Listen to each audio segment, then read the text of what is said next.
accompagner dans le monde des termes clés pour les mouvements alimentaires aujourd'hui, on a invité Jade Guthrie, responsable du programme d'apprentissage et d'engagement communautaire et éducatrice chez FoodShare Toronto. Jade croit au pouvoir de la nourriture comme point de rencontre, comme outil qui crée un espace pour que les gens se rassemblent. Jade élabore et anime des ateliers avec quelques objectifs en tête. Ouvrir des conversations significatives sur la nourriture, les pratiques alimentaires et notre système alimentaire. Échanger des connaissances, donc compétences alimentaires, recettes, trucs et astuces, et créer des liens en partageant des histoires de la nourriture et des rires. Sa formation en travail social lui permet d'aborder son travail sur l'alimentation sous un angle critique et anti-oppressif, en mettant l'accent sur l'engagement dans les mouvements de justice et de souveraineté alimentaire de manière significative. Elle est particulièrement passionnée par la mobilisation des histoires que nous racontons à nous-mêmes puis aux autres sur la nourriture comme moyen de créer des liens et de construire une communauté. Donc, sans plus tarder, je passe la parole à Jade. Hey, hi. Salut. C'est drôle d'entendre ma biographie en français. Je m'appelle Jade, j'utilise les pronoms elle et je suis ravi d'être ici, d'apprendre avec vous et donc, je vais commencer en lisant la reconnaissance territoriale qui porte sur cette ville, celle de Toronto. Vous avez lu votre reconnaissance, mais je pense qu'il est important de reconnaître chaque territoire où on est situé, surtout quand on parle de la nourriture. Quand on établit, il est important d'établir ces liens à la terre. FoodShare reconnaît que la terre sur laquelle nous sommes situés est située sur les territoires traditionnels des Wendat, des Haudenosaunee, des Anishinaabe et les Mississauga de Crédit. Qui est régi par la Convention de l'assiette avec une seule cuillère. Et pour protéger la terre autour des Grands Lacs, FoodShare reconnaît les multiples nations qui vivent sur cette terre actuellement, qui ont passé du temps ici et qui ont chassé sur l'île de la Tortue. FoodShare reconnaît et appuie la déclaration de l'ONU sur les droits des peuples autochtones et aussi les appels à l'action émanant de la Commission Vérité et Réconciliation. Nous reconnaissons aussi les multiples personnes de descendance africaine qui ne sont pas des colons, mais qui ont été déplacées ici contre leur gré pour travailler ici, malgré la violence infligée contre les Autochtones et les personnes noires du Canada. FoodShare reconnaît et avec appréciation des contributions de ces gens à la production de la nourriture. Nous croyons que faire avancer la souveraineté autochtone est lié de façon intrinsèque à la libération des personnes noires. Donc, en parlant de tout cela aujourd'hui, plusieurs des thèmes vont revenir. Ces thèmes vont revenir comprendre que, par exemple, que l'injustice ou l'insécurité alimentaire est très enracinée dans ces systèmes plus larges d'oppression qui influencent les vies des gens. Sur cela, nous allons commencer avec une activité pour briser la glace et il s'agit donc de voir quels sont les mythes qui tournent autour de la sécurité et l'insécurité alimentaire au Canada. Donc, on va voir mon écran.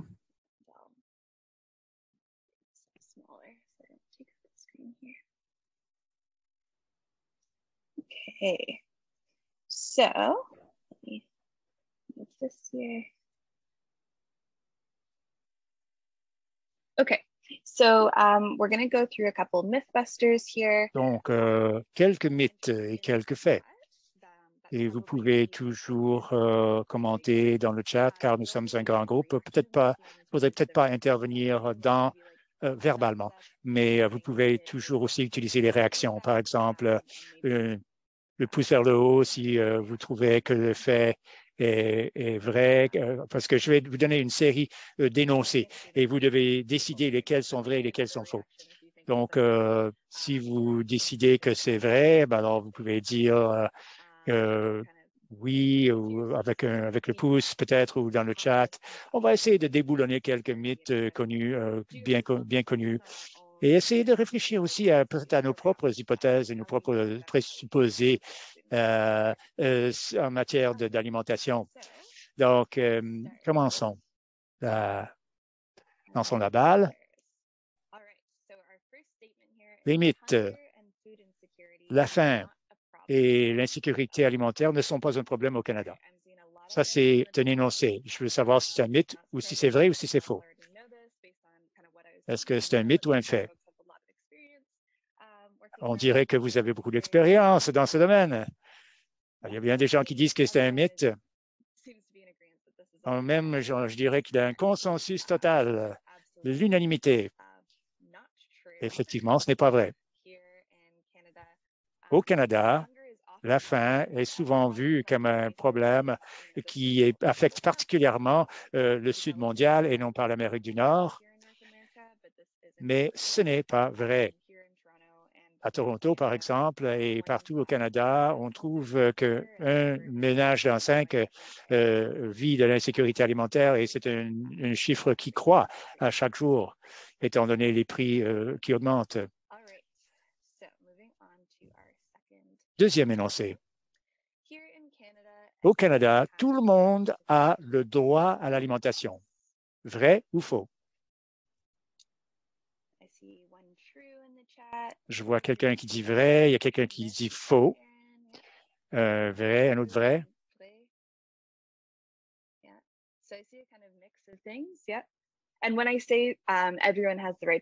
Et quand je dis que tout le monde a le droit à l'alimentation, je parle donc d'un droit reconnu en droit international. Je pense que bien des gens comprennent que tout le monde a le droit, théoriquement, a le droit à l'alimentation. Mais moi, je parle de si ce droit existe comme concept juridique en droit international. Et donc, la réponse est que oui, c'est un fait. Le Canada a signé la déclaration de l'ONU sur les droits de la personne. Dans ce document international, le droit à l'alimentation est enchâssé dans ce document international. Et aussi, nous avons signé, nous, le Canada, la convention, le pacte de l'ONU sur les droits économiques, sociaux et culturels qui accepte et a accepté donc la responsabilité en droit de respecter, protéger et réaliser le droit à l'alimentation. C'était un choix. Le Canada a fait ce choix.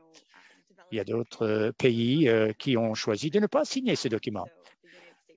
Mais, par exemple, les États-Unis n'ont jamais signé le pacte et n'ont jamais donc accepté cette responsabilité. Mais nous avons accepté cette responsabilité. Alors, quelle est cette responsabilité au juste? Ça, c'est une question à laquelle il faudra répondre. Donc, pour garantir le droit à l'alimentation, notre système alimentaire doit produire davantage d'alimentation, davantage de nourriture. Je vois beaucoup de faux. Il y a des gens qui disent faux. On dirait que les gens connaissent la réponse à celle-là aussi, celui-là aussi. Effectivement, c'est un mythe. Le système alimentaire mondial produit déjà assez de nourriture pour nourrir 1,5 fois la population mondiale. Le problème n'est pas un problème de production, mais bien un problème d'accès inéquitable à la nourriture et aussi d'accès à la nourriture que les gens veulent manger.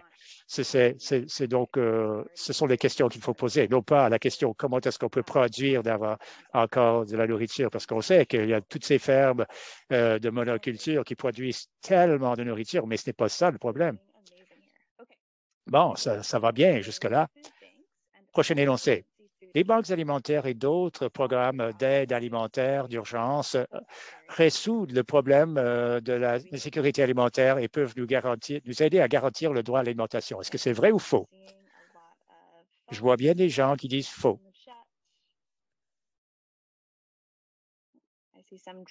Je vois quand même des gens qui disent vrai. Bon, il y a un peu de vrai, un peu de faux, mais ça dépend un peu de notre façon de concevoir ces programmes. Et moi, je l'ai indiqué comme un mythe parce que, bon, on va expliquer pourquoi, mais essentiellement on peut dire que c'est un mythe parce que c'est une solution de fortune. C'est une solution caritative à l'insécurité alimentaire qui n'est pas nécessairement durable. Et ce qu'on voit souvent avec les banques alimentaires, c'est que cela va priver les gens de leur agentivité, leur dignité, le pouvoir sur ce qu'ils consomment. Quand on parle donc de véritables solutions à la sécurité alimentaire, il faut envisager des changements systémiques dans les structures et les systèmes qui affectent l'accès à la nourriture. Bon, les banques alimentaires sont une solution immédiate, une réponse aux gens qui n'ont pas de nourriture ce jour-là, mais il faut penser aussi plus long terme. OK. D'accord. Alors, notre système alimentaire actuel encadre la nourriture comme une marchandise et non pas comme un droit de la personne. Que pensez-vous? Est-ce que c'est vrai ou faux? Aaron, dans le chat, dit que les banques alimentaires traitent le symptôme par la cause. Beaucoup de vrai dans le chat. Il semble que nous sommes tous d'accord qu'il s'agit d'un fait. Alors, en ce moment, le système alimentaire place la priorité sur le profit au-delà des droits de la personne de base. Par exemple, en février cette année, Loblaws, un géant du milieu alimentaire, a signalé des profits de quatrième trimestre comme étant le double de l'année précédente. Alors, ces géants du milieu des affaires, du système alimentaire continuent de tirer des profits d'une pandémie mondiale alors que les prix ont flambé, ce qui fait que rend difficile pour plusieurs personnes de se permettre la nourriture. Et on doit également songer aux gens qui travaillent des gens qui travaillent dans ces magasins-là. Les personnes qui travaillent pour Loblaws n'ont pas suffisamment d'argent pour avoir les moyens de se payer la nourriture eux-mêmes. Alors voilà, c'est un système circulaire qu'on doit considérer. D'accord. Les ménages noirs au Canada sont presque 2 fois plus susceptibles de souffrir d'insécurité alimentaire que les ménages blancs. Est-ce vrai ou faux? Je vois des vrais dans le chat. Davantage de vrai, peut-être encore plus élevé. Oui, c'est un fait. C'est parfois plus élevé, mais c'est ça la moyenne à travers le Canada, mais certainement plus élevé parfois dans plusieurs instances. Certaines personnes et certaines collectivités connaissent des barrières systémiques, beaucoup plus de barrières systémiques à l'accès à la nourriture, les personnes noires, les collectivités autochtones, les collectivités LGBTQ2S+, les personnes en situation de handicap et d'autres gens avec des identités d'intersection marginalisées connaissent souvent des obstacles en matière d'accéder à l'alimentation. Alors, on doit décomposer cette notion de la sécurité alimentaire pour les gens qui ne comprennent pas le terme. Oui, c'est important d'avoir des définitions clés pour cette activité. D'accord. Alors, la raison principale pour laquelle les gens ont difficulté d'accès à la nourriture, parce qu'ils n'ont pas d'emploi. Est-ce vrai ou faux? Je vois des faux en grosses lettres. J'aime bien ça. Oui, c'est tout à fait un mythe. 65% des ménages qui vivent dans la sécurité alimentaire signalent que leur source principale de revenus comme des salaires d'emploi. Ils travaillent. C'est pas que les gens ne travaillent pas, c'est qu'il y a un manque de salaire vivable et un manque de travail convenable. Le fait de pouvoir avoir les moyens de payer de la nourriture, c'est enraciné dans un système de pauvreté structurel. C'est pas que les gens n'ont pas d'emploi. Souvent, c'est ça le récit qu'on pousse. C'est important d'avoir une vision critique de cela. Alors, j'encourage les gens de prendre une minute pour de réflexion, de songer à nos propres présomptions, à nos propres croyances. Il semblerait que les gens avaient des notions critiques au sujet de ces déclarations-là. Je me demande si quelque chose a été présenté dans les déclarations qui vous ont surpris ou qui vous ont fait penser différemment. Mettez-le dans le chat. Est-ce qu'il y a des éléments que vous voulez explorer davantage ou des notions d'emblée sur l'état de l'insécurité alimentaire à travers le Canada qui est reflété ici? Ce n'est pas parce que c'est un droit qu'on prend de vraies mesures. Oui, c'est vrai. C'est important de garder cela en compte lorsqu'on parle de sécurité alimentaire au Canada. Ce n'est pas parce que un gouvernement accepte la responsabilité qu'il va forcément faire la mise en œuvre de politiques ou de lois ou accorder des budgets pour prendre des mesures concrètes. Ce qu'on doit faire, c'est comment on assure la responsabilité du gouvernement. S'ils se sont dit responsables d'une telle chose, comment est-ce qu'on s'assure pour assurer la responsabilité pour ce qu'ils ont été prêts à faire? Je suis absolument abasourdi par l'avarice et le manque d'humanité de ces sociétés. Je pense que la prise de contrôle des grandes entreprises est essentielle à songer. Lorsqu'on fait du travail du système alimentaire, c'est reflété dans une épicerie de grandes sociétés comme Loblaws, des grandes chaînes, également dans l'agroalimentaire, des grandes sociétés, des immenses fermes, des grandes sociétés qui ont pris le contrôle tellement de territoires à travers le Canada pour pousser des cultures. Ils sont également en collaboration avec les épiceries et reçoivent également des subventions de l'État. Important de songer comment le capitalisme et les profits façonnent notre système alimentaire. Et clairement, je ne peux pas croire que je travaille autant fort pour être tellement pauvre. J'entends souvent ça. Oui. Lorsqu'on parle de sécurité alimentaire, c'est important de parler d'un salaire qui permet une vie décente ou le travail décent. Ces deux éléments-là sont liés de façon claire, qu'on ne peut pas avoir une discussion sur la sécurité alimentaire sans parler de salaire et d'abordabilité. Et dans le sens plus large, cela est lié au logement abordable, la garde d'enfants abordable, les soins de santé abordables. C'est vraiment essentiel. Je suis étonné du montant de nourriture qui s'en va dans les dépotoirs. Il y a tellement de gaspillage, malgré le fait qu'on produit autant de nourriture. Il y a assez de nourriture pour nourrir tout le monde. Il y a des gens qui manquent de nourriture, mais par contre, nos dépotoirs sont remplis tous les jours. Il y a tellement de gaspillage de nourriture.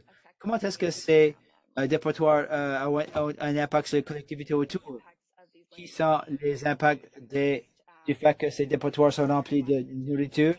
Pourquoi est-ce que les collectivités noires autochtones sont-elles situées proches des dépotoirs? Pourquoi est-ce que cela est quel impact est-ce que cela a à votre santé? Alors, le système alimentaire a un impact sur le racisme environnemental. Les études récentes montrent que 58% des aliments sont gaspillés au Canada. C'est un énorme enjeu, ça se passe. Et le fait de songer à des solutions qui font preuve de créativité, c'est important. Alors, on va passer à autre chose. Merci de votre participation enthousiaste à cette activité. C'est vraiment bien de déterminer, d'arriver à comprendre là où en sont les gens et ce qu'ils pensent. Les gens arrivent ici avec de bonnes compétences en matière de pensée critique. Je suis vraiment ravi de voir cela. Encore, comme Nadine avait suggéré, on va commencer en définissant certains termes clés. Alors, peut-être qu'on peut faire ceci de façon interactive en faisant un remue-ménage. Et là, on pourra passer à ma diapo où j'ai mes définitions préétablies. Alors, commençons par l'insécurité alimentaire. Veuillez l'écrire dans le chat. C'est quoi l'insécurité alimentaire? Quels sont les éléments principaux que nous considérons dans la sécurité alimentaire?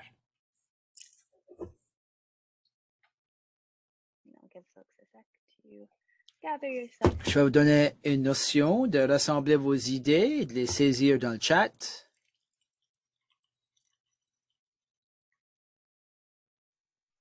Okay, not sure if there'll be enough food for Je ne suis my pas sûr s'il y a suffisamment de nourriture pour moi-même ou ma famille.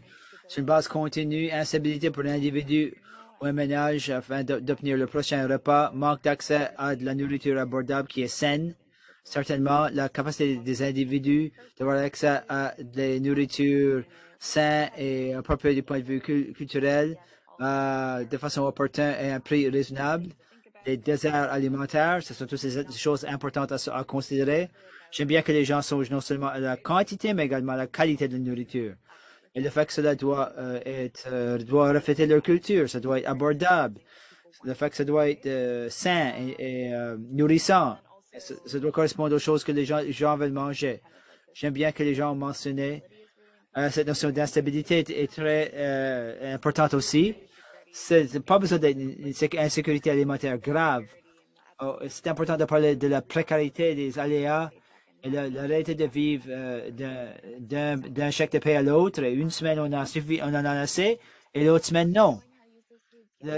Savoir comment utiliser ces nourritures-là. Parfois, il y a un élément de sensibilisation qui doit avoir lieu dépendant de là d'où viennent les gens, c'est à quoi leur enfance. Une nourriture insuffisante pour soutenir un style de vie sain et productif. C'est pas juste une question de survivre, on veut prospérer. On veut vivre une bonne vie heureuse. On veut aimer la nourriture que nous mangeons. Je vois dans vos deux, peut-être également au niveau systémique, est-ce que la chaîne d'approvisionnement est sécurisée et résiliente au changement, aux défis climatiques? Est-ce que ça peut donner lieu à un salaire vivable? Il y a plusieurs différents niveaux de la sécurité. On parle de soi-même, l'individu, la famille, la collectivité, le voisinage, également la chaîne d'approvisionnement, le système alimentaire lui-même est sécurisé. Le désastre climatique, c'est une véritable chose. Et comment est-ce que cela va toucher les gens qui veulent produire notre nourriture, les gens qui travaillent dans les épiceries, plusieurs différents niveaux. Merci bien. Qu'en est-il des organisations caritatives alimentaires? Quelle serait une définition d'organisation caritative alimentaire? Peut-être une autre façon de le dire, ce serait du soutien basé sur les œuvres caritatives, l'aide alimentaire d'urgence, les banques alimentaires, les soupes populaires, les repas, programmes de repas communautaires. Ce sont des exemples des repas chauds à l'école, donner de la nourriture pour des jardins, les organisations caritatives alimentaires ne donnent pas les bonnes solutions. Les églises, les jardins communautaires, ce sont tous de bons exemples d'organisations caritatives alimentaires sous-financées, sous-valorisées, de bonnes idées qui sont présentées. Certains des enjeux clés, c'est que les organisations caritatives alimentaires, c'est quelque chose qui considère la faim et l'insécurité alimentaire. Comment est-ce qu'on peut intervenir ici d'une façon immédiate et d'urgence? On fournit un repas ce jour-là ou des ingrédients d'épicerie ce jour-là. J'ignore ce qui l'a dit dans le chat, mais ça ne considère pas le long terme. Ce n'est pas une solution durable aux enjeux liés à l'insécurité alimentaire. Comme quelqu'un dit dans le chat, ça considère les symptômes plutôt que les causes fondamentales. Les gens doivent souvent prouver leurs besoins pour cette nourriture-là et leur admissibilité. C'est un élément très important à considérer. On va le considérer plus tard. Cette notion que ceux qui méritent et ceux qui ne méritent pas en ce qui a trait aux banques alimentaires. qui est un utilisateur acceptable de banque alimentaire? Comment on va le prouver? Une question souvent financée, souvent sous-financée. C'est comme l'intervention presque standard du gouvernement, mais les gens, ça fait que les gens se sentent mal. Certainement, ça a été critiqué de plusieurs différentes façons. Ce n'est pas une façon très digne d'accès à la nourriture. Les gens sentent souvent qu'ils doivent être reconnaissants de cette aide, des services qu'on accède à une banque alimentaire. Ce sont des idées importantes. On va y retourner sous peu. Merci tout le monde d'avoir partagé ces pensées-là. Et le dernier terme, c'est la justice alimentaire. Avons-nous des idées sur comment définir la justice alimentaire?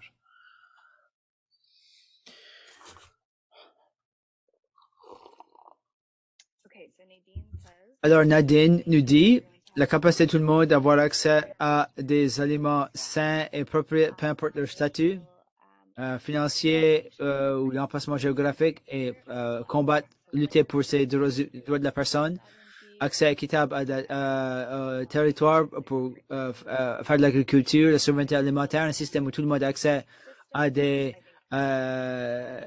aliments sains et appropriés du point de vue culturel. J'aime bien qu'on souligne la justice, mais avoir un système juste et équitable, complet. Former les gens, sensibiliser les gens afin qu'ils connaissent leurs droits. Le fait que les gens vivent au Canada ont le droit à l'alimentation, c'est quelque chose que la plupart des gens ne savent pas. Alors, les gens ne savent souvent pas qu'ils ont le droit d'assurer la reddition de compte du gouvernement. L'accès, l'abordabilité, la santé, la capacité d'y participer, ça c'est immense. Comme dans le système alimentaire, c'est tellement éloigné du système alimentaire, on se sent vraiment impuissant face au système. Alors, la capacité d'être un participant actif au système, il me semble, c'est important. J'ai comme vu quelqu'un qui parle d'accès au territoire, la souveraineté alimentaire est tellement important. Pour parler de la souveraineté alimentaire autochtone et noire, ces collectivités qui, du point de vue historique, et qui continuent en fait d'être opprimées dans notre système alimentaire. Comment peut-on créer de nouveaux systèmes qui travaillent en harmonie avec les autres, qui respectent la souveraineté des gens et l'autodétermination? Alors, le fait de prendre la nourriture des gros bacs, des restaurants et des épiceries, c'est un exemple d'aide mutuelle. Ça fait partie de la justice aussi. Les environnements de publicité qui ciblent les populations, la santé des sols, sauver les graines, les pesticides, l'agroécologie. On doit également songer à comment on pousse la nourriture, qui a accès au fait de pousser la nourriture, s'écarter de cette prise de contrôle des grandes sociétés de l'agriculture. Ce sont tous de bonnes choses à considérer lorsqu'on parle de justice alimentaire. Je regarde le chat. J'ai vu les mots comme équité qui revient souvent lorsqu'on parle de justice alimentaire. Juste le fait qu'on cherche de passer hors des œuvres caritatives vers la justice. Alors, voilà mes définitions. Je vais vous les lire. Vous allez tous recevoir le PowerPoint. Vous n'avez pas besoin de vous empresser pour les écrire. Voilà, ce sont ce que les gens ont déjà dit, mais peut-être en juste 2 phrases, plutôt que plusieurs belles phrases dans le chat. La sécurité alimentaire, je l'ai définie comme la condition où on est sans accès fiable à une quantité suffisante d'alimentation abordable et nourrissante, comme qui est le fruit du système plus élargi d'oppression, notamment la pauvreté, le racisme, le colonialisme, etc. Les organisations caritatives alimentaires, c'est une démarche à la sécurité alimentaire qui intervient aux besoins immédiats, c'est-à-dire l'autonomie de distribution de nourriture d'urgence. Ce sont les banques alimentaires, les centres de jour, etc. Et la justice alimentaire est une démarche à la sécurité alimentaire qui reconnaît ces causes fondamentales et cherche à démanteler des formes d'oppression systémique qui existent dans le système alimentaire et dans notre mouvement alimentaire. je me sens bien qu'on sommes tous à l'aise avec ces termes-là. On peut regarder un peu le paysage de l'insécurité alimentaire au Canada. J'ai quelques statistiques que je vais vous lire. Et là, on va prendre une minute pour songer à ces statistiques et qu'est-ce que nous pouvons prendre de chacun d'entre eux. Je vais en lire quelques-uns. L'insécurité alimentaire au Canada. Un ménage sur 5 sauf d'insécurité alimentaire. 62% des Canadiens qui vivent l'insécurité alimentaire ont des emplois. 70% des ménages qui dépendent de l'aide sociale font preuve d'insécurité alimentaire. 28,2% des ménages autochtones vivent l'insécurité alimentaire. 20,9% de ménages blancs vivent l'insécurité alimentaire. 12,4% des enfants blancs vivent dans une situation d'insécurité alimentaire, alors que 36,6% des enfants noirs vivent dans des ménages où il y a insécurité alimentaire. Nadine, plusieurs ont été pris, de ces données étaient prises des recherches Proof de l'Université de Toronto. Alors, on va continuer ici. Il y avait une augmentation de 600% dans les appels au 211 pour le secours alimentaire urgence pendant la COVID-19. Les personnes en situation de handicap vivent l'insécurité alimentaire à des taux 3 fois plus élevés que les personnes qui ne sont pas en état d'invalidité. Les Canadiens bisexuels sont 3 fois plus susceptibles de souffrir de sécurité alimentaire que les Canadiens hétérosexuels. Voilà, ce sont des statistiques canadiennes pour considérer le Nouveau-Brunswick précisément. Le Nouveau-Brunswick a été trouvé d'avoir le deuxième plus haut taux d'insécurité alimentaire de 19%. Le seul taux le plus élevé, c'est à l'Alberta. La province a également une haute prévalence d'insécurité alimentaire grave à 5,9%. Une food depot alimentaire basée à Moncton a eu 30% plus de clients dans toutes ces 160 agences depuis le début de 2022. En 2018, seul un ménage sur 5 qui vivait à la sécurité alimentaire au Nouveau-Brunswick avait en fait accédé à une banque alimentaire. D'accord? So, I want folks to kind of reflect on these numbers. I know there's a lot of them. Réfléchissons à ces chiffres. Je sais que vous avez reçu beaucoup d'informations. On va vous envoyer les acétates. Vous allez pouvoir donc les lire dans le cas, mais réfléchissons. Quels systèmes ou structures d'oppression sont réfléchis dans ces chiffres? Je vais vous remontrer les diapos, mais quel système et structure se voit ici? On a parlé de la pauvreté et ça, c'est évident quand on regarde les chiffres. Par exemple, on voit qu'il y a des gens qui ont des emplois, mais qui vivent de l'insécurité alimentaire, donc, c'est clair que c'est un problème de pauvreté structurelle et que les salaires offerts ne sont pas suffisants. Donc, c'est un exemple d'un système que l'on voit reflété dans ces données. Quels autres systèmes ou structures d'oppression sont reflétés dans ces données et dans ces expériences?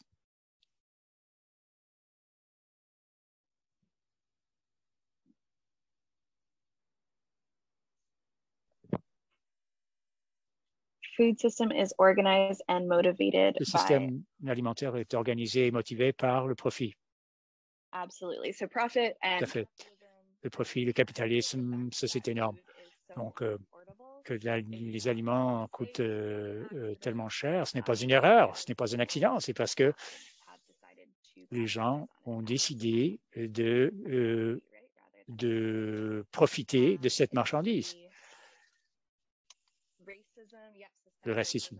Oui, le racisme systémique, oui, ça se joue ici, évidemment, dans les faits. On voit que les personnes noires de couleur et autochtones sont affectées disproportionnellement par l'insécurité alimentaire. On voit aussi le colonialisme. Oui, le colonialisme, ça va main dans la main avec le racisme systémique. Si on réfléchit aux différentes façons que le colonialisme de peuplement affecte notre système alimentaire. On pourrait, par exemple, songer aux pensionnats indiens qui ont fait en sorte de priver les gens de leur mode de vie et aussi physiquement de leur terre de chasse et de pêche. On peut songer aussi à ce qui se passe avec les migrants sur la côte Est où l'État continue à essayer de détruire les pratiques de pêche traditionnelles. Il y a tellement de communautés au Canada qui n'ont pas accès à l'eau potable. Ce sont autant d'exemples des impacts coloniaux sur les modes de vie et les traditions autochtones et qui affectent les personnes autochtones jusqu'à aujourd'hui. Le racisme systémique, on voit encore que les personnes noires sont affectées de façon disproportionnée par l'insécurité alimentaire. On sait que les personnes noires gagnent des salaires moins élevés, ont occupé, par exemple, les postes de première ligne pendant la pandémie. On voit aussi des problèmes de police dans les communautés noires. Certaines personnes ont parlé des déserts alimentaires. Ça, c'est un terme que l'on utilise un peu moins chez FoodShare parce que on parle plutôt d'apartheid alimentaire parce que cela reflète la manière à laquelle certaines communautés marginalisées n'ont pas accès, que le fait que certaines communautés marginalisées n'ont pas accès à de la bonne alimentation n'est pas un accident non plus. C'est quelque chose qui est construit. Ce n'est pas un accident, ce n'est pas un désert. Les personnes noires n'ont pas le même accès à cette nourriture que les personnes blanches, par exemple. Donc, les aliments n'ont pas été une matière de prédilection pendant la pandémie. Il n'y avait pas beaucoup d'argent qui est venu du gouvernement fédéral pendant la pandémie, sauf pour les banques alimentaires. On sait que ce n'est pas une vraie solution. On a vu aussi par contre, beaucoup de nouvelles initiatives d'entraide entre voisins, par exemple.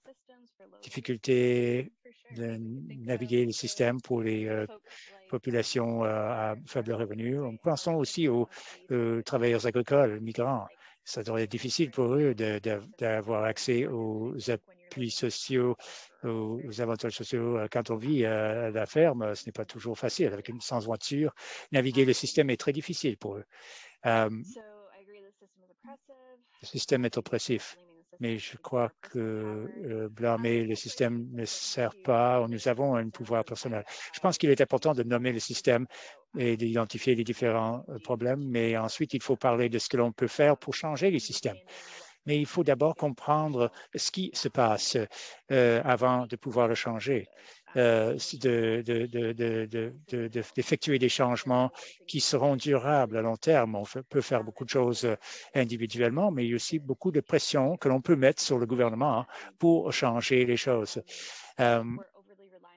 Nous dépendons davantage trop du système de la chaîne alimentaire industrielle. Ça dépend tellement de l'agriculture coopérative qui n'est pas nécessairement l'agriculture pour le peuple. Et souvent, cela a un impact d'oppression sur les paysans qui sont l'épine dorsale de la chaîne alimentaire du Sud mondial. Donc, ça aussi, c'est important. Aussi, les gens qui travaillent dans cette chaîne d'approvisionnement, qui ne sont pas des agriculteurs, qui travaillent, par exemple, dans les entrepôts, les supermarchés, tous ces différents pans du système alimentaire doivent être gardés à l'esprit. Bien des gens ne savent pas comment produire de l'alimentation, ne savent pas d'où vient la nourriture. Il y a donc une gouffre entre nous et notre système alimentaire. Effectivement, les gens ne connaissent pas leurs agriculteurs et à ce moment-là, ils ne se sentent pas assez courageux pour demander le changement. Ça aussi, c'est quelque chose qui a été fait exprès. Les emplois saisonniers peuvent avoir affecté l'accès. Pensons encore aux agriculteurs, aux travailleurs migrants qui viennent d'autres pays. Est-ce qu'il y a d'autres commentaires? Je pense que c'est bientôt la pause. Donc, dernier commentaire sur ces chiffres dans le chat.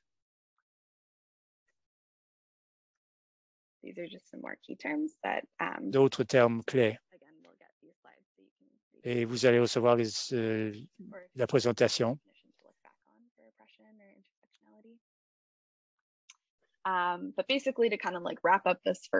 Mais pour terminer cette dernière partie de la séance, on ne peut pas parler de la nourriture ou de l'insécurité alimentaire sans parler de tous les systèmes qui l'englobent ou les englobent. Il est important, quand on regarde ces chiffres, il faut les mettre dans le contexte des systèmes plus larges, le système plus englobant, où il faut faire les changements. L'insécurité alimentaire doit tenir compte de ces différents sites d'oppression. On s'intéresse surtout à la nourriture quand on parle de l'insécurité alimentaire, mais l'insécurité alimentaire est un problème de revenus, est un problème de prix, est un problème économique. Et donc, il faut absolument élargir notre perspective pour englober tout le système économique, finalement, qui appauvrit les gens. On va prendre la pause maintenant. D'accord. Merci, Jade. 10 minutes for a break, and then we'll be back with part 2. Pause de 10 minutes.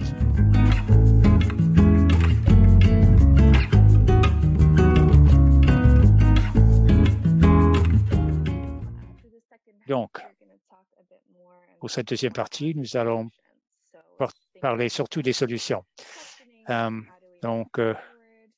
Comment avancer comme personne, comme collectivité, comme organisation, quelles possibilités existent, qu'est-ce qui a déjà été fait, qu'est-ce qui est en cours d'être fait et qu'est-ce que le futur nous réserve.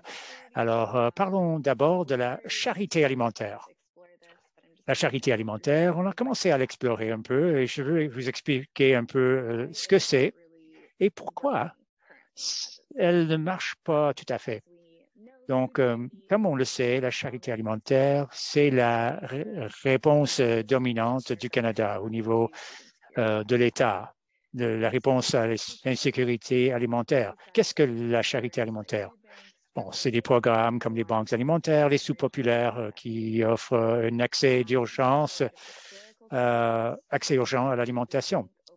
La première banque alimentaire a ouvert ses portes au Canada en 1981 comme réponse temporaire à la récession par des membres de la communauté. Ce n'était pas l'État qui l'a fait, c'était des gens qui se sont rencontrés, ils se sont dit, bon, il faut aider nos voisins. Et ça remonte seulement 40 ans, mais depuis 40 ans, on peut dire que ce modèle est devenu enraciné dans la réponse canadienne à l'insécurité alimentaire. C'est devenu comme la solution de choix, bien que les banques soient souvent financées par l'État ou partiellement, où les initiatives sont souvent dirigées par les OBNL, les églises et d'autres sortes de groupes à la base. Souvent, l'État injecte de l'argent dans ces réponses, mais ne les dirige pas. Ce sont des membres de la communauté qui le font.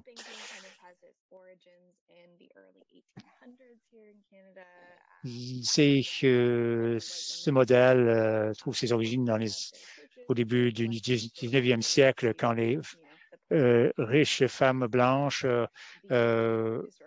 essayaient de redistribuer de la nourriture aux pauvres par le biais des initiatives d'Église.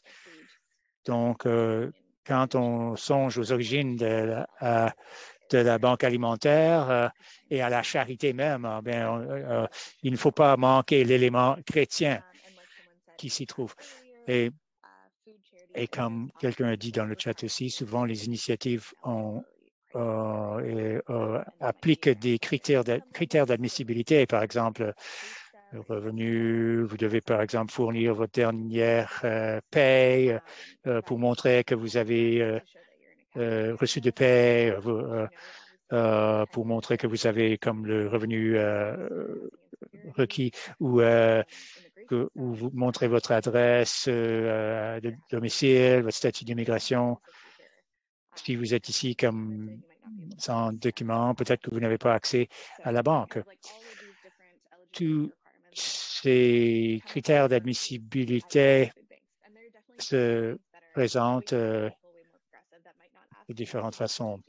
Il y a aussi des banques alimentaires qui sont plus radicales et qui ne demandent pas du tout des documents, mais il y a des banques alimentaires qui sont plus traditionnelles et qui sont vraiment enracinées dans ces modèles charitables qui exigent la documentation. Il est important de savoir que c'est les gens qui dirigent les banques alimentaires ne sont pas ceux qui demandent les documents, c'est le gouvernement qui l'exige. S'il vous finance, alors vous devez justifier qui vous desservez. Ce n'est pas nécessairement la direction de la banque alimentaire qui impose ces critères imposants, mais plutôt les bailleurs de fonds, souvent. Voici des citations des activistes en alimentation du Canada. Est-ce que la charité alimentaire marche au Canada? Non, elle ne marche pas. Valerie Tarasuk de Proof Toronto dit que même avant la pandémie, quand on regarde les données, les organismes auraient reçu au plus le 6e des gens qui avaient de la difficulté. Et on n'a aucune donnée pour indiquer que les gens recevaient assez d'aide de ces organisations pour répondre à leurs besoins. C'est ce que les activistes nous disent. En fait, Carolyn Stewart, un autre exemple, bien des gens qui vivent de l'insécurité alimentaire sont plus susceptibles d'emprunter de leur famille ou de leurs amis ou de même prendre des prêts sur salaire ou réduire, épuiser leurs économies avant d'aller à la banque alimentaire à cause de la stigmatisation associée avec ce modèle. Et le traitement aussi, comment vous êtes traité quand vous allez à la banque alimentaire. Elaine Power, Valerie Tarasuk et Paul Taylor écrivent aussi c'était un article pour le Toronto Star, disait que pour chaque personne qui visite une banque alimentaire, on sait qu'il y a 3 ou 4 qui ne vont jamais s'y rendre. Pour bien des gens, utiliser une banque alimentaire est le symbole de frapper le fond et ils voudraient vraiment vivre la faim plutôt que de ravaler leur dignité et d'y aller. On dit que c'est pas d'unifier, mais le stigme culturel associé avec la banque alimentaire peut être aussi un gros problème parce que certaines communautés n'acceptent pas cela. Les gens vont peut-être placoter, ça sera su que telle ou telle personne a été à la banque, donc ça marche pas pour certaines communautés. Alors, pourquoi est-ce que la charité alimentaire ne marche pas? Encore d'autres commentaires. C'est que l'insécurité alimentaire est présentée comme une cause charitable qui exige des dons et non pas une violation des droits de la personne. On leur donne de la nourriture, ils devraient être reconnaissants au lieu de dire ça, c'est un problème, c'est une violation des droits de la personne. Aussi, un deuxième point, que les aliments la nourriture est souvent vue comme une marchandise au niveau fédéral, si vous êtes une multinationale, vous pouvez prendre souvent des crédits d'impôt quand vous donnez votre surplus d'aliments non achetés à ces banques alimentaires. Donc, il y a beaucoup d'incitatifs pour que les corporations participent de cette façon-là. Il y a ce genre de triangle horrible entre les banques alimentaires, triangle vicieux entre les banques alimentaires, le monde des affaires et l'État. Un autre point, à beaucoup d'égards, les banques alimentaires reproduisent la dynamique du sauveur blanc chrétien. Le personnel est vu comme des gens qui aident, les gens qui viennent aider les pauvres. Mais qui travaille dans ces banques alimentaires? Qui utilise la banque alimentaire? Il faut poser la question. Est-ce que les gens qui y travaillent sont surtout blancs? Est-ce que les gens qui y vont sont surtout non blancs? Et qu'est-ce que cela nous dit de la dynamique du pouvoir quand on y va? Parce que quand on pense il y a les gens qui ont la possibilité d'offrir leur temps bénévolement sont surtout des gens de classe moyenne et blancs. Donc, c'est pour cela qu'on voit beaucoup de blancs qui travaillent dans les banques alimentaires et cela peut répliquer beaucoup de dynamiques problématiques pour ces communautés. Également, comme quelqu'un l'a dit, le fait qu'on doit appliquer les règlements, les exigences en matière d'admissibilité font que ça peut vraiment avoir l'air honteux, que c'est pas du tout digne. C'est pas que les gens vont aux banques alimentaires parce qu'ils veulent, mais ça semble ridicule qu'on doive démontrer un tas de documents pour obtenir un panier de nourriture. La plupart des gens se rendent pas là pour s'amuser. Mais là, par contre, on doit arriver avec une documentation très détaillée pour accéder à de la nourriture. Savons également que les œuvres caritatives alimentaires enlèvent l'autonomie des gens sur ce qu'ils veulent manger. Cette notion d'autonomie, de choix, de pouvoir sur ce que nous mangeons, c'est très important lorsqu'on parle de justice alimentaire ou de sécurité alimentaire ou d'insécurité alimentaire. C'est pas juste une question d'avoir suffisamment de calories pour survivre. Les gens doivent pouvoir manger les éléments qu'ils veulent manger et prospérer. Songer si la nourriture est appropriée du point de vue culturel. Est-ce que c'est fait que nourriture qui fait que les gens se sentent bien dans leur propre corps? Nous avons des idées de sur ce que les gens devraient manger, mais finalement, vous êtes la seule personne qui sait ce que va vous faire sentir bien dans votre corps. Et dans une banque alimentaire, on n'a pas le choix sur ce qu'on va manger ou ce qu'on ne va pas manger. Alors, songer à cet aspect de l'autonomie, c'est vraiment essentiel. À un niveau plus élevé, ça permet, les banques alimentaires et les œuvres caritatives alimentaires permettent au gouvernement canadien d'avoir une démarche sans lien de dépendance. Et ça commence comme une intervention communautaire. Le gouvernement canadien a vu que ça se passe à travers le Canada.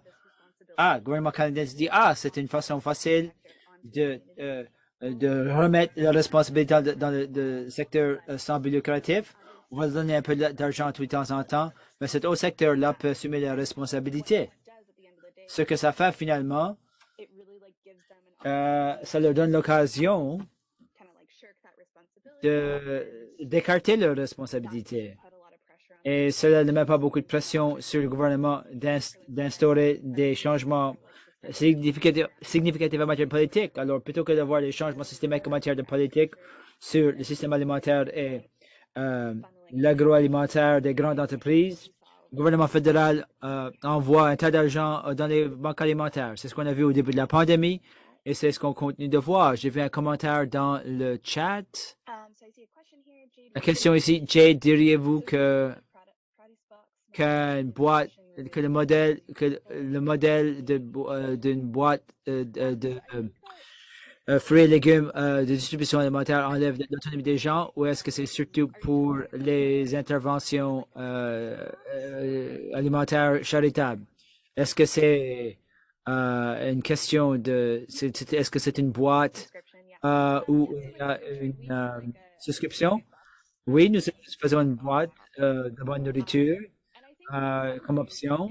Dans certains sens, cela enlève, on ne peut pas choisir ce qu'il y a dans notre boîte à chaque semaine. Parfois, il y a un peu moins d'autonomie, mais ça augmente l'abordabilité des fruits et légumes frais. Et c'est leur option de choisir aussi. Alors, il y a une certaine autonomie. Alors, songez à ce qui se retrouve dans la boîte alimentaire. Est-ce que c'est une réflexion de diversité culturelle ou est-ce que c'est une réflexion des agricultures locales ou juste des grandes agricultures des grandes sociétés? Alors, peut-être qu'on peut avoir une boîte qui reflète les abonnés. Pour moi, ça n'enlève pas quand même l'autonomie parce que finalement, on choisit cette option-là. Merci d'avoir posé la question. Au niveau des œuvres caritatives alimentaires, c'est une solution de fortune. Ça traite les symptômes de l'insécurité alimentaire par les causes fondamentales, comme quelqu'un m'a dit dans le chat. C'est pas une mise en œuvre d'un changement à long terme dans notre système. Le problème reste pareil. Mais je veux quand même souligner que les banques alimentaires, c'est pas que c'est mauvais. Les œuvres caritatives alimentaires, c'est pas que c'est mauvais.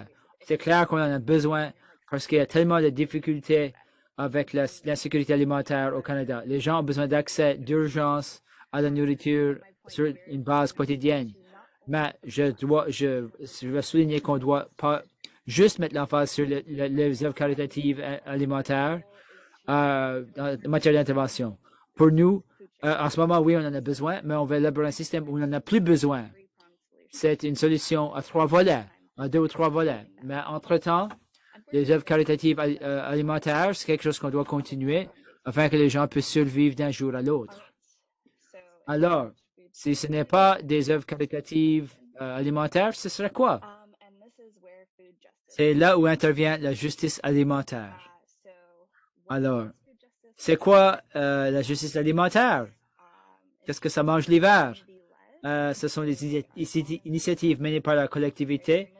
Ce sont des initiatives ascendantes plutôt que descendantes.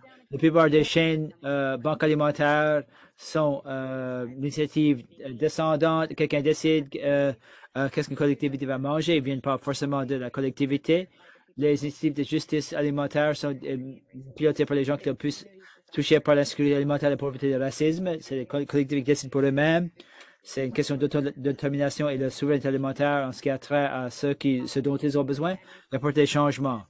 Dans tout mouvement de justice alimentaire, la nourriture est perçue comme un droit de la personne plutôt qu'une marchandise. C'est non seulement un droit de la personne, c'est important de le souligner que au sein de certains points de vue autochtones, ils sont perçus différemment que selon le point de vue occidental.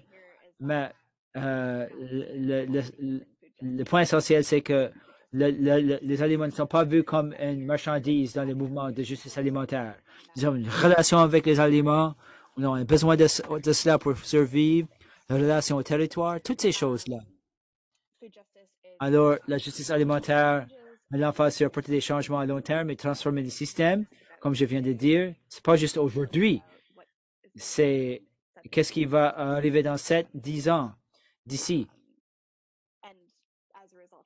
Et ainsi, c'est souvent un changement lent. On va faire la justice alimentaire et demain, le système sera complètement renouvelé.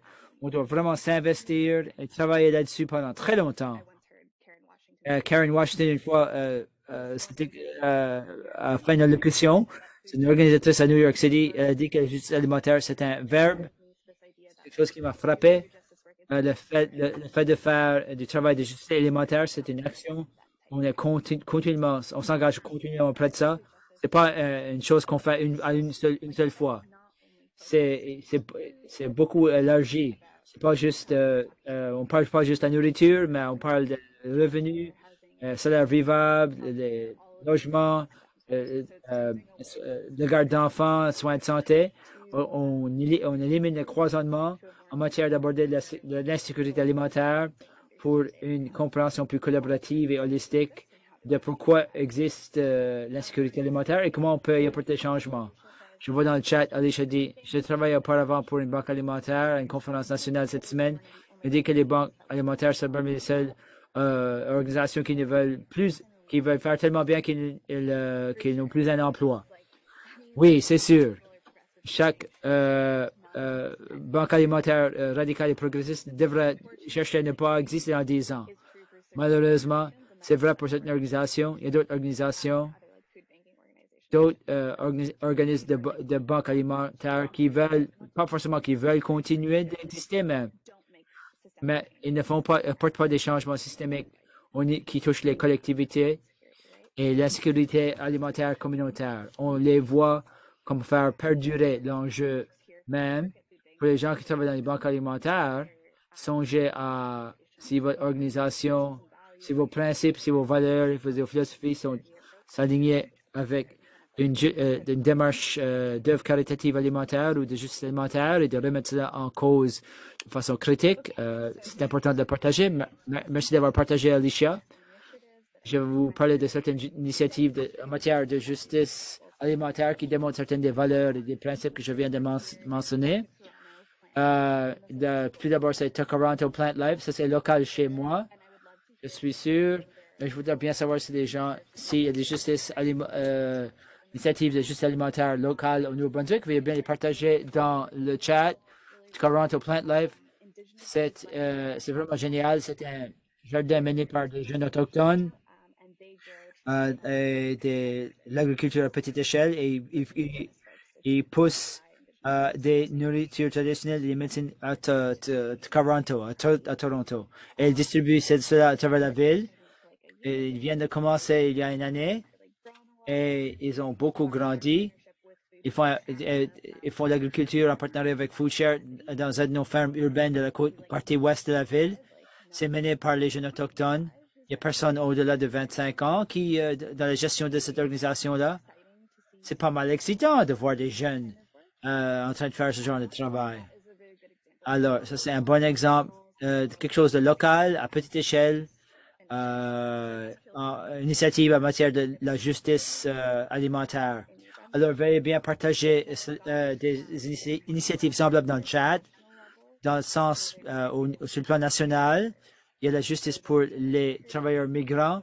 C'est un collectif politique mené par des bénévoles qui défend les droits des travailleurs agricoles migrants dans le programme des travailleurs agricoles saisonniers. J'ai fait du travail d'organisation avec Justice for Migrant Workers. J'ai un certain parti pris. On fait des travaux à différents niveaux du gouvernement. Alors, on va faire des efforts au niveau municipal, ça dépend de la ville. On aime bien mettre l'emphase sur le palier fédéral et provincial. Alors, on songe à comment tous les systèmes sont interreliés et on préconise des changements qui touchent les travailleurs agricoles migrants à chacun des paliers. Est-ce que les gens connaissent le programme des travailleurs agricoles saisonniers? Je vois certains hochements de tête. Un peu, genre. Alors, j'encourage les gens, si vous ne connaissez pas cela, de considérer le programme des travailleurs agricoles saisonniers. C'est un programme fédéral qui fait venir des travailleurs migrants à chaque année des pays entiers. Le premier, c'était la Jamaïque, et là, ça a été élargi au Mexique, au Guatemala, d'autres places. Un travailleur qui vient pour l'entremise de ce programme-là sont surtout noirs et bruns, surtout souvent autochtones de leur propre pays, et au Canada, pour faire l'agriculture pour tous les fermes et légumes délicieux au Canada. Et ces gens travaillent dans des conditions de travail oppressives. Ils n'ont pas un parcours vers la résidence permanente, malgré le fait qu'ils reviennent pendant 20 ans d'affilée. Ils ont beaucoup de difficultés à accéder aux services, aux soins de santé. Ils peuvent être déportés pour ne pas être d'accord avec leur patron. C'est une situation très précaire pour les gens. et c'est important de reconnaître qu'ils sont l'épine dorsale de notre système agricole à travers le Canada. Alors, ça c'est un exemple d'une initiative en matière de justice alimentaire. C'est pas une question d'accès à la nourriture, mais c'est un système dans un sens plus large. Comment parle-t-on de la chaîne alimentaire, de là où vient notre nourriture et du travail adéquat et des conditions de vie adéquates pour les gens qui sont tellement profondément enracinés dans cette chaîne alimentaire et ce système alimentaire-là. Ça, c'est une initiative nationale. Alors, le dernier à souligner, c'est la Via Campesina. C'est un mouvement en matière de souveraineté alimentaire internationale tellement inspirant, tellement radical. Ils sont là depuis des décennies.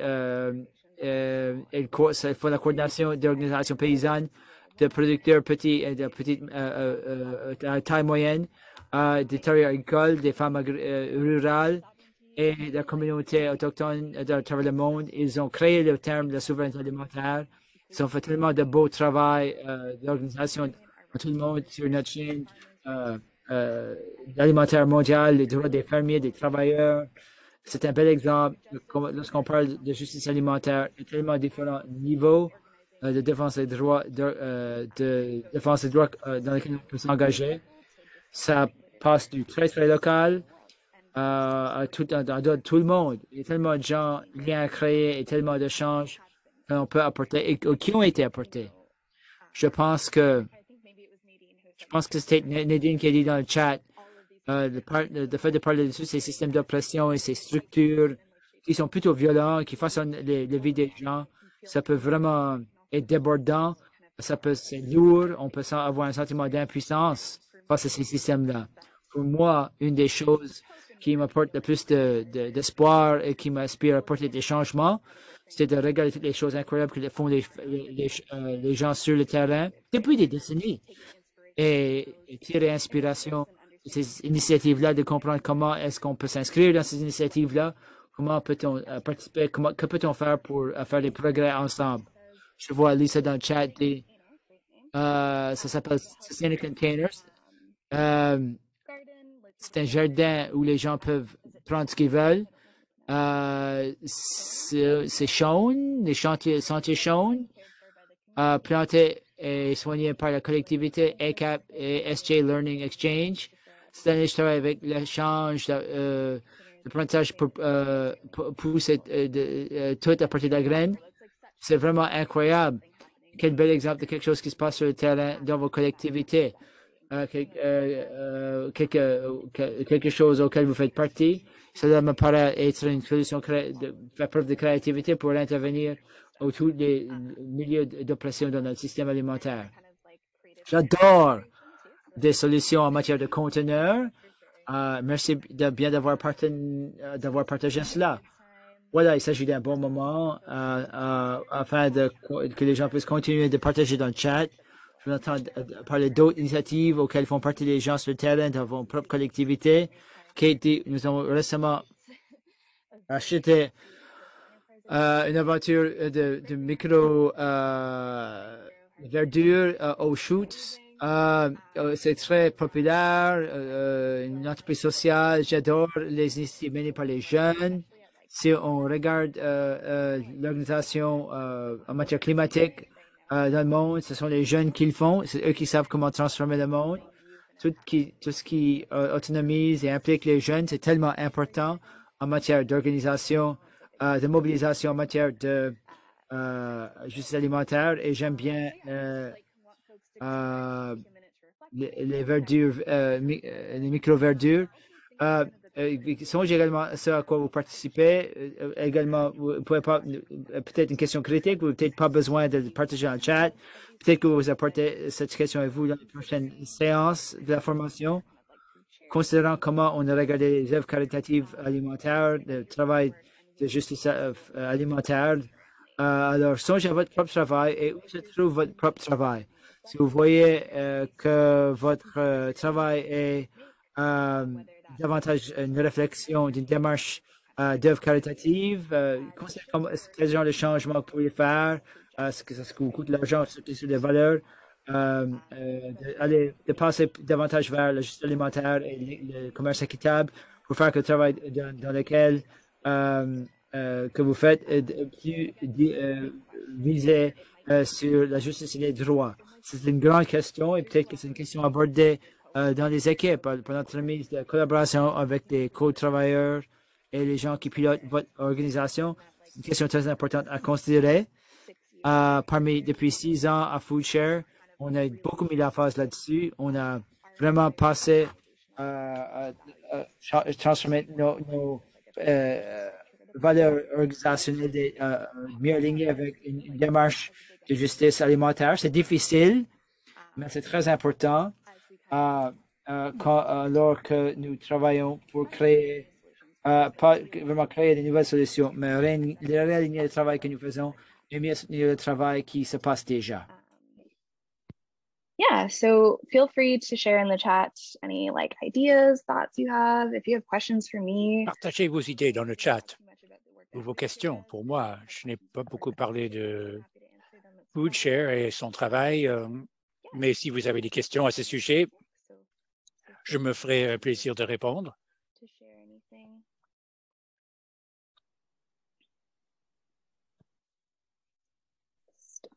So I can see folks' faces.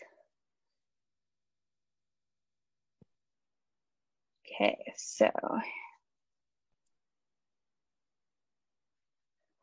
I see here my employer's Farmers Truck. We supply custom mobile farmers markets to nonprofits throughout America. Amazing. One of the issues when it comes to food insecurity is like location, right? And so like coming directly into communities is donc l'un des problèmes avec l'insécurité alimentaire, c'est la situation et toute affaire des déserts alimentaires. Oui, il faut éduquer les enfants. Ça, c'est vrai. Les enfants n'ont pas le pouvoir souvent sur ce qu'ils mangent. Ils ne peuvent pas décider de la liste d'épicerie. Et donc, il faudrait éduquer les enfants pour qu'ils apprennent les compétences nécessaires, compétences culinaires.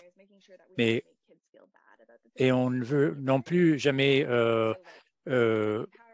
blâmer les enfants pour ce qu'ils mangent. Il faut leur donner la possibilité de prendre des décisions, mais aussi de leur dire, c'est correct si vous ne mangez que de la restauration rapide en ce moment, ou que vous deviez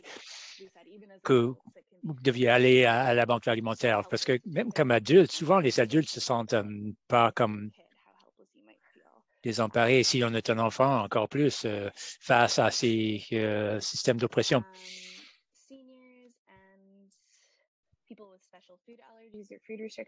Les aînés, les personnes ayant déjà l'allergie, aussi les personnes qui handicapées, qui ont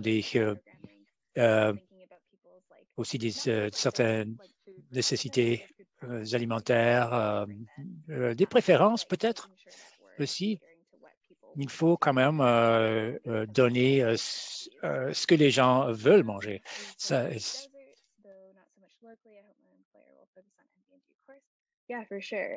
Les déserts alimentaires, oui.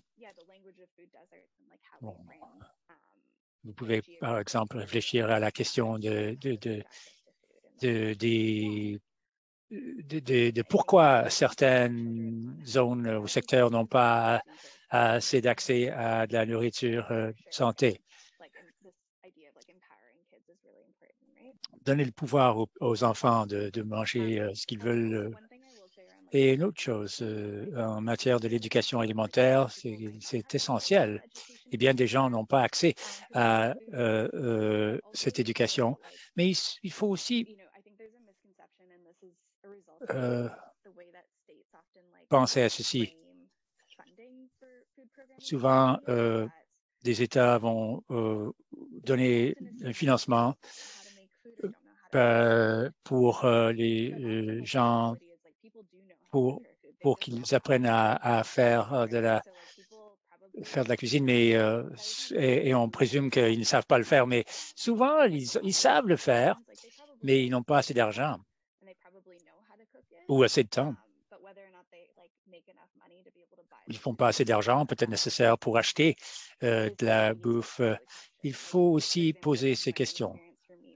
Pour moi, j'avais un programme, j'étais responsable d'un programme chez Food Share pour les hommes qui vivaient dans une maison de refuge pour hommes. Et donc, j'ai dit, bon, allons, on allait concevoir un programme pour leur donner des ingrédients abordables qui pourraient être préparés avec peu d'équipements. On va leur montrer à faire du chili, par exemple.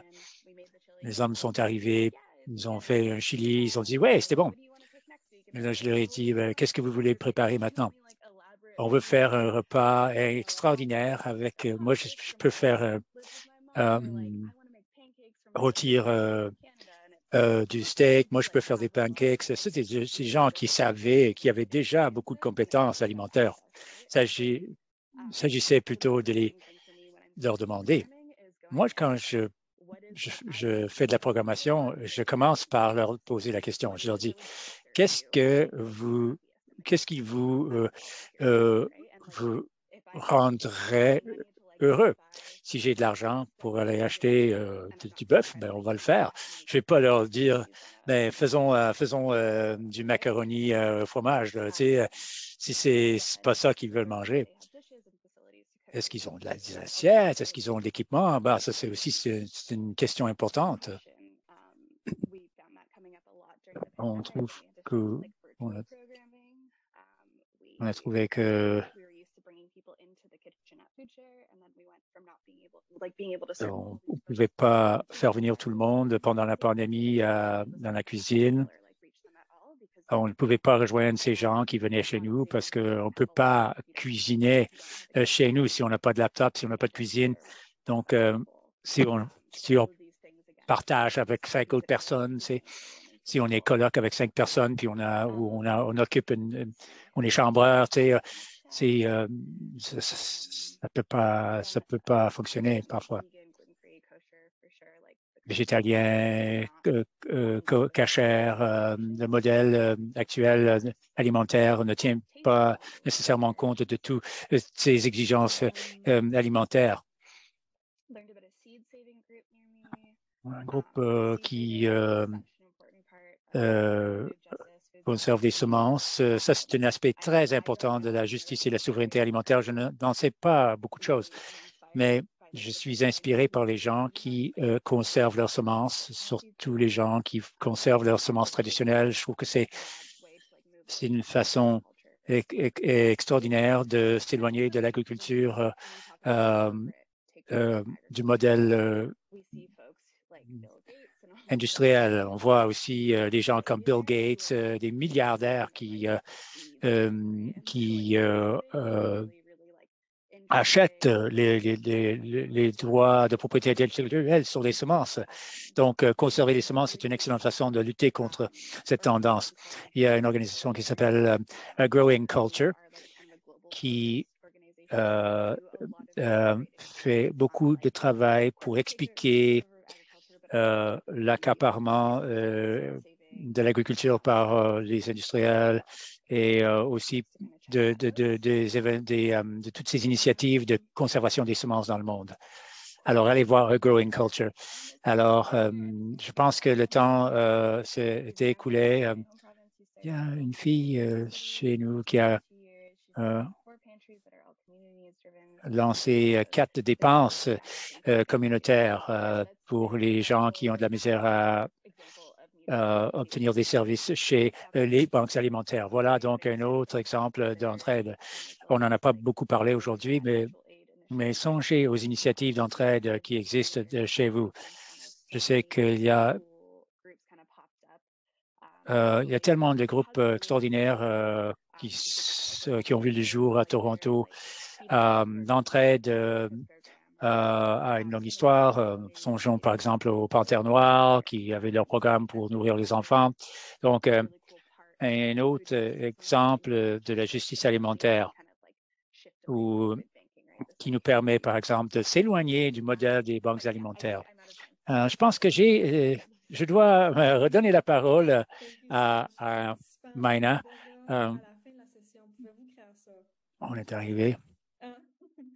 Thank you so much to our guest, Jade. Merci beaucoup à notre invité, Jade. Ça a été une séance extraordinaire. Je suis sûr que vous avez beaucoup appris aujourd'hui. On est tellement reconnaissant d'avoir que vous ayez accepté d'être notre invité.